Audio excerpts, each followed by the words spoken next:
সেটাতে না উঠে উনি বাসে উঠেছেন এবং সেখান থেকে যে উনি ওনার যে বক্তৃতাটা যখন শুরু করলো, অনেকদিন পরে না গালিগালাজ ছাড়াও কোনো বক্তৃতা দেয়া যায়, হুমকি ধামকি না দিয়ে, জোরে জোরে গলাবাজি না করে, চিল্লাচিল্লি না করে, যে ভালো কথা বলে সুন্দরভাবে একটা ছোট্ট বক্তব্য, 10 মিনিটের 10-15 মিনিটের একটা বক্তব্য, সেই বক্তব্য দিয়ে মানুষের মনে আশার সঞ্চার তৈরি করা যায়।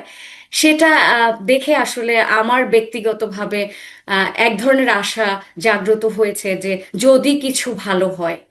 তো বিগত 1 বছর ধরে আমরা একটা নতুন ধরনের রাজনীতি দেখছিলাম, নতুন বন্দোবস্ত যেটাকে বলে। তো নতুন বন্দোবস্তটা মূলত আসলে কোথাও খুঁজে পাচ্ছিলাম না যে বন্দোবস্তটা কি। বন্দোবস্ত বলতে যেটা যতটুকু বুঝেছিলাম সেটা দেখলাম যে মানে নতুন গালির প্রাদুর্ভাব হয়েছে। মানে রাজনৈতিক আপনি রাজনৈতিক আলাপে বা রাজনৈতিক বক্তৃতায় আম, গালি ব্যবহার করা হচ্ছে এবং গালিটাকে লেজিটিমেসি দেওয়া হচ্ছে, অ্যাট দ্য সেম টাইম গালিটাকে রোমান্টিসাইজ করা হচ্ছে এবং জোর গলায় চিল্লিয়ে চিল্লিয়ে বক্তব্য দিচ্ছে যে ওকে মেরে ফেলবো, ওকে ছিঁড়ে ফেলবো, ওখানে আগুন লাগাবো, ওখানে ভেঙে চুরমার করে দেবো, ওটা যে ভাঙো সেটা গিয়ে ভাঙো।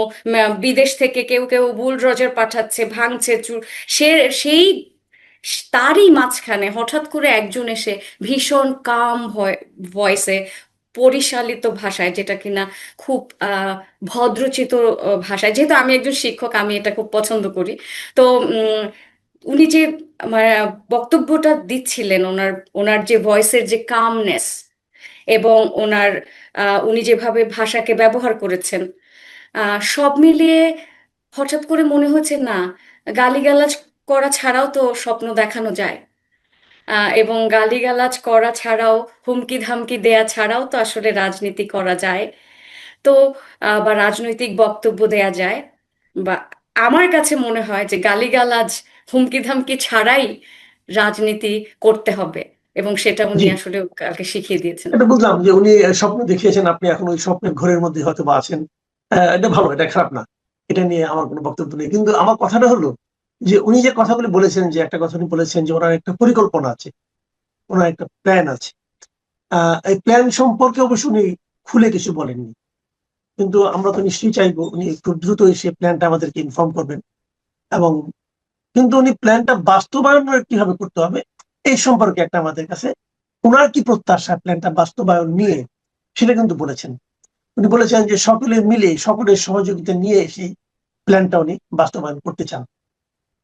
এই যে সকলকে নিয়ে করার যে আকাঙ্ক্ষাটা, এটাই কিন্তু আপনি যে কথা বলছিলেন যে নতুন বন্দোবস্ত, আমরা কিন্তু নতুন বন্দোবস্ত ছিল সকলকে নিয়ে নয়, আমার পছন্দের লোকদের নিয়ে আমি যা কিছু করবো, তার বিপরীতে সকলকে নিয়ে করার যে আকাঙ্ক্ষাটা উনি প্রকাশ করেছেন।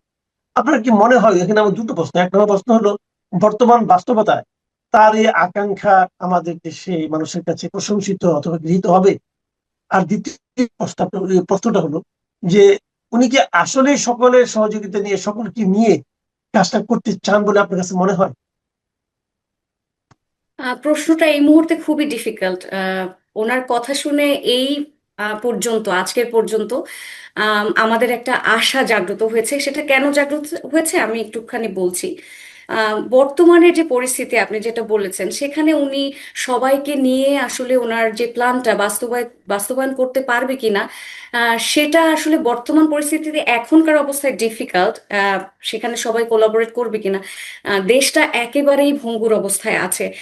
এখন মানে ডিপেন্ড করবে হচ্ছে নির্বাচনটা আসলে আমরা কেমন পাবো, মানে নির্বাচন মানে ইলেকশন ইঞ্জিনিয়ারিং যেটা আছে, এমন কিছু ঘটবে কিনা, নারীদের ভোট কোথায় যাবে। কারণ আপনি দেখছেন যে বেহেশতের টিকিট বিক্রি করা হচ্ছে। এখানে কিন্তু যারা আর কি অপোজিশনে আছে, বিএনপির এগেনস্টে যারা আছে, তাদেরকে মোটেই আন্ডারস্টিমেট করার উপায় নেই।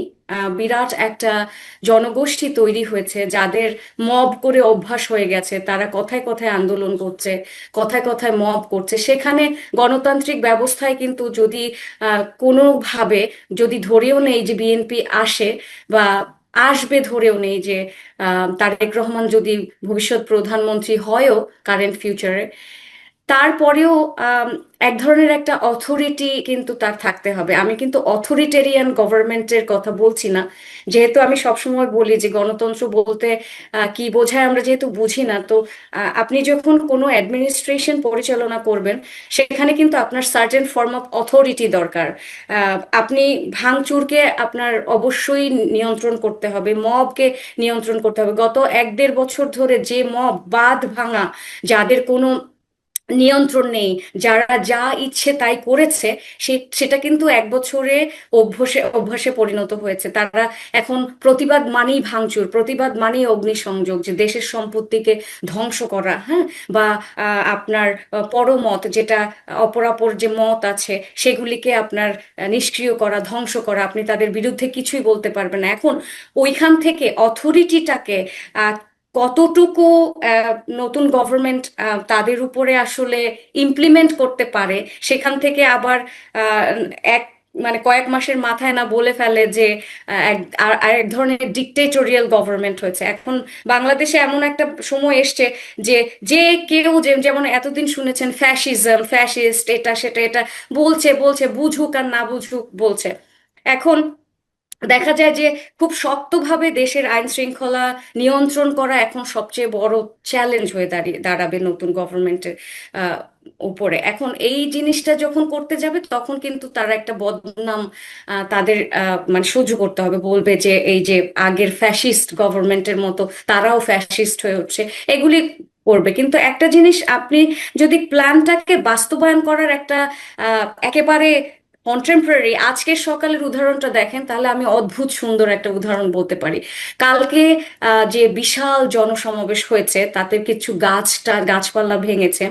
তারপরে আপনার ময়লা আবর্জনায় পরিপূর্ণ হয়ে গেছে 300 ফিট, বা এয়ারপোর্ট রোড থেকে শুরু করে। সেখানে বাংলাদেশের মানুষ তো দায়িত্ব নেয় না, তারা তাদের রেসপন্সিবিলিটি জানে না, তাদের সিভিক ডিউটি জানে না, তারা মনে করে যে এটা সরকার করবে। তো আজকে সকালবেলা দেখলাম বিএনপির নেতৃবৃন্দ এবং বিএনপির মানে ছাত্রদল, এরা মিলে সিটি কর্পোরেশনের কাছ থেকে অনুমতি নিয়ে, বা সিটি কর্পোরেশনের সাথে কোলাবোরেট করে, এবং প্রচুর ভ্যান সেখানে হচ্ছে আপনার ওয়েস্ট পিকিং যে ভ্যানগুলি আছে সেগুলি নিয়ে, এবং ওয়েস্ট পিকার যারা কিনা ময়লা সংগ্রহ করে, প্রচুর পরিমাণে মানুষ নিয়ে এরা সবাই মিলে সেটা পরিষ্কার করছে, যেটা আমি আগে কোনোদিন দেখিনি। যেহেতু আমি সলিড ওয়েস্ট ম্যানেজমেন্ট নিয়ে থিসিস আমার ছিল, এটা সুতরাং এই জিনিসটা আমার খুব চোখে পড়ে। এবং তারা বলেছেন যে গতকালকে যে পরিমাণ মেস হয়েছে, এখানে ময়লা আবর্জনা হয়েছে, আমরা সিটি কর্পোরেশনের সাহায্য নিয়ে কালকে রাতেই কিন্তু ওনারা নাকি এই বিষয়ে সিদ্ধান্ত নিয়ে ফেলেছেন যে আমরা কালকে পরিষ্কার করব। এবং আজকে তারা একদম সকাল থেকে পরিষ্কার করা শুরু করেছে। এবং তারা এটাও বলেছে যে যে জায়গায় গাছ ভেঙেছে সেই জায়গায় আমরা অনুমতি নিয়ে আবার গাছ রোপণ করে দিব। তো যে যে তারা ক্ষতি, তাদের যেহেতু এটা তাদের জনসভা ছিল, তাদের দ্বারা যেটুকু ক্ষতি হয়েছে সেগুলি তারা সুন্দর করে পূরণ করে দেওয়ার চেষ্টা করছে। এটা আমার কাছে প্ল্যানের এক্সিকিউশনের একটা হ্যাঁ, এটা ফার্স্ট আসলে স্টেপ কিন্তু হচ্ছে। আমাদের হুম। দেশের জন্য একটা একটা নতুন উদাহরণ আমার মনে হয়, যেটা এখান থেকে আমরা কিন্তু শিক্ষা নিতে পারি। জনসভা তো এটাই শেষ জনসভা নয়, এরপরেও তো এই ধরনের জনসভা হতে থাকবে। বিভিন্ন রাজনৈতিক দলও করবে, বিএনপিও করবে। বিএনপি যদি তার পরবর্তী জনসভাগুলোতে এই একই ধরনের আচরণ করে, তাহলে সেটা কিন্তু অন্য দলগুলোর জন্য একটা কিন্তু প্রেরণা হিসেবে কাজ করতে পারে, দেশের মানুষের জন্য একটা প্রেরণা হিসেবে কাজ করতে পারে।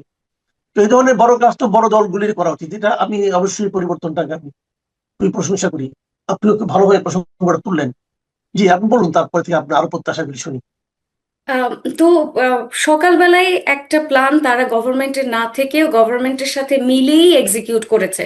আপনি যেটা বলেছিলেন যে সকলের সাথে মিলে মিশে করতে পারবে কিনা, দেখেন আমাদের দেশে সারাটা যুগ ধরে একেবারে স্বাধীনতার পর থেকেই ডিভিশনের রাজনীতি চলছে, প্রতিহিংসার রাজনীতি চলছে। এখন গতকালকে তারেক রহমানের বক্তব্যে আমি ভারত বিরোধিতা দিয়ে সে শুরু করেনি, ফ্যাসিস্ট ফ্যাসিস্ট বক্তব্য দিয়ে সে শুরু করেনি। তো এখানে ওনার ভয়েসে এখন পর্যন্ত আমি খুব বলতে পারেন যে ওরকম প্রতিহিংসা দেখতে পাইনি। তো তারা যদি জিতে যায়, আজকে যে কর্মকাণ্ড তারা করেছে অসাধারণ, সেটা তারা কি কন্টিনিউ করবে কিনা সেটাও একটা প্রশ্ন। যে জেতা পর্যন্ত কিনা। আম, তারপরে হচ্ছে যে বাংলাদেশের মিডিয়াগুলি, আমি একটুখানি ক্রিটিসাইজ করতে চাচ্ছি এখন মিডিয়াকে। সেটা হচ্ছে যে তারেক রহমানের আমি প্রিভিয়াসলি কিছু বক্তব্য দেখেছি ইংল্যান্ডে বসে, উনি ঠিক আসার আগে ওখানেও উনি কিছু জনসংযোগ করেছিলেন।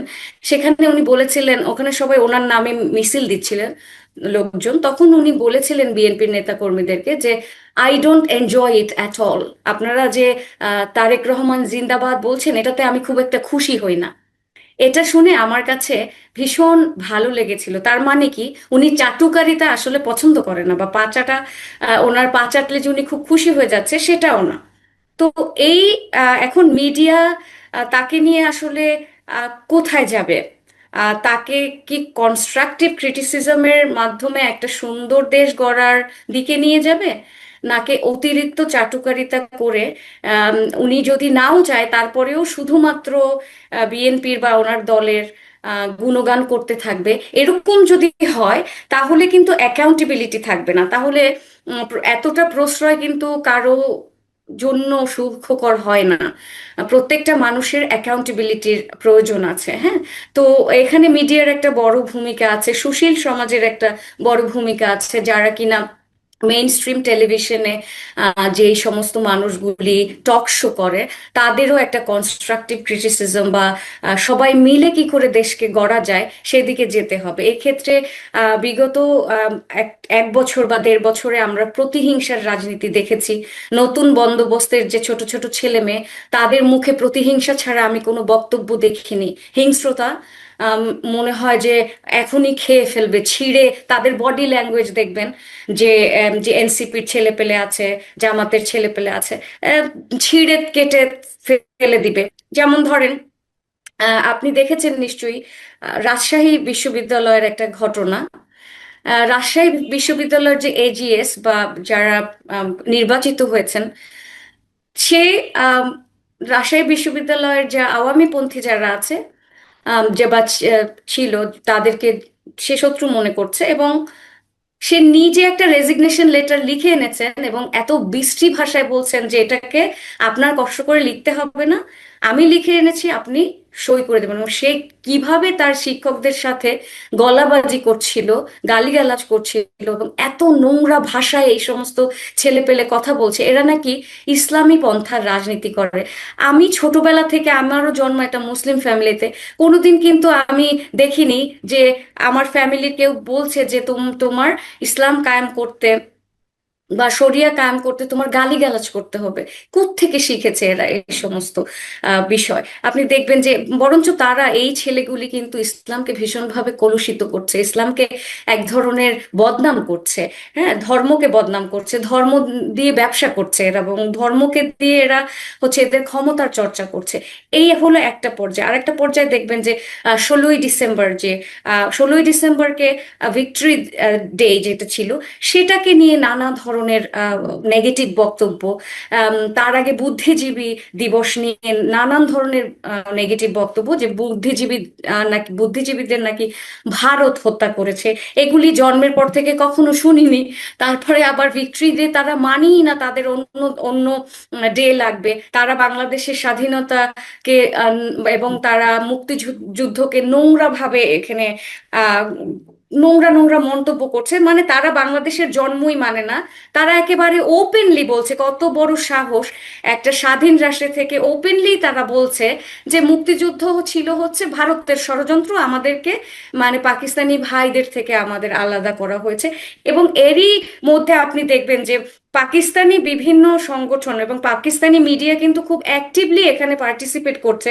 আপনি দেখেছেন কিনা যে এখানে কিন্তু পাকিস্তানের একটা বড় ধরনের ষড়যন্ত্র এখানে আমি দেখতে পাচ্ছি। আমি প্রচুর পেজ দেখতে পাচ্ছি যেখানে তারা এই যে এই বক্তব্যগুলি শেয়ার করছেন, এবং তারা তা বলছে যে তারা যুদ্ধ হলে ইন্ডিয়ার সাথে তারা সকল রকমের আহ সহযোগিতা দিবে। যেখানে নিজেরা 3টা যুদ্ধে লিপ্ত, নিজেদের দেশের কোনো ক্রাইসিস তারা কিন্তু সলভ করতে পারছে না, বাংলাদেশের থেকে তাদের ইকোনমিক অবস্থা খারাপ, তাদের যে কারেন্সি ভ্যালু সেটা খারাপ, মানে নিজেরা খেতে পারে না, তারা এসে অন্য দেশ উদ্ধার করবে। ওনাদের দেশের যে পলিটিক্যাল কেওস, তার থেকে মনে হয় বাংলাদেশ ভালো। তো বিগত যে 1 বছরে আপনি দেখবেন পাকিস্তানের পলিটিক্যাল কেওসের মতোই বাংলাদেশের কেওসটা হয়েছে। ভাই ভাই সমানভাবে দেশকে আর কি একেবারে ধ্বংসের দিকে নিয়ে যাচ্ছে। তো এইরকম একটা পরিস্থিতিতে তারেক জিয়া যখন এসে স্বাধীনতার কথা বলে তার বক্তব্য শুরু করেছেন, আজকে উনি স্মৃতিসৌধে যাবে, তখন আসলে আশা আশা জাগ্রত হবেই। এটা ঠিক আছে, আমার। আপনার আশা ভালো, আমিও আশা করছি। কিন্তু তারপরে আমি তো মনে করি তারেক রহমানের সামনে একটা চ্যালেঞ্জের তো আছে, অনেকগুলো চ্যালেঞ্জ আছে, সেগুলো আমরা হয়তো পরবর্তীতে আলোচনা করবো। আমি সবশেষ মানে খুব ছোট করে আপনার কাছে জানতে চাচ্ছি, আপনি দেখেন এই 300 মিটার এই জায়গাটাতে তারেক রহমান এসেছেন, মানে আপনার ওনার আসার প্রায় 16-17 ঘন্টা আগে থেকে শীতের রাতে অনেক মানুষ কিন্তু এখানে এসে অবস্থান নিয়েছে, এবং তারা এই প্রতিকূল পরিবেশের মধ্যেও তারা কিন্তু এখানে উপস্থিত হয়েছে। এবং ওনারা জানতো যে আমি যখন হাজির হয়েছি তারও প্রায় মানে 14-15 ঘন্টা পরে উনি আসবেন, তারপরেও তারা হাজির হয়েছে। কেন? এখানে নিশ্চয়ই তাদেরকে টাকা দিয়ে আনেনি, অথবা তাদেরকে ভয় দেখায় কেউ আনেনি। তারা নিজস্ব অন্তর্গত যে আকর্ষণ, যে ভালোবাসা, সেখান থেকে এসেছেন। তো এই যে বিপুল ভালোবাসা মানুষের, এই যে ওনাকে ঘিরে বিপুল মানুষের প্রত্যাশা, আপনার কি মনে হয় এই প্রত্যাশার ভারটা উনি অনুভব করতে পারবেন? উনি দীর্ঘদিন ধরে একটা আহ, গণতান্ত্রিক ব্যবস্থার মাঝখানে ছিলেন। 17 বছর উনি ইংল্যান্ডে কাটিয়েছেন। আমি নিজেও ইংল্যান্ডে থেকেছি। আমি ইংল্যান্ডের এডুকেশন সিস্টেম, পলিটিক্যাল সিস্টেম কিছুটা হলেও বুঝি। তো উনার যে একটা শিক্ষানবিশ পিরিয়ড হয়েছে, উনি নিশ্চয়ই সেখানে নিশ্চুপ ছিলেন না। উনি পড়েছেন, উনি দেখেছেন, উনি ওখানে প্রচুর মানুষের সাথে আহ, যোগাযোগ করেছেন। ওখান থেকে রাষ্ট্র কিভাবে খুব পিসফুলি পরিচালনা করতে হয় আপনি দেখেছেন। উনি পিস শব্দটাকে সেভারাল টাইম ইউজ করেছেন, কারণ উনি বুঝেই গেছেন যে বাংলাদেশ সে শান্তি নাই, আমাদের শান্তি প্রয়োজন। তো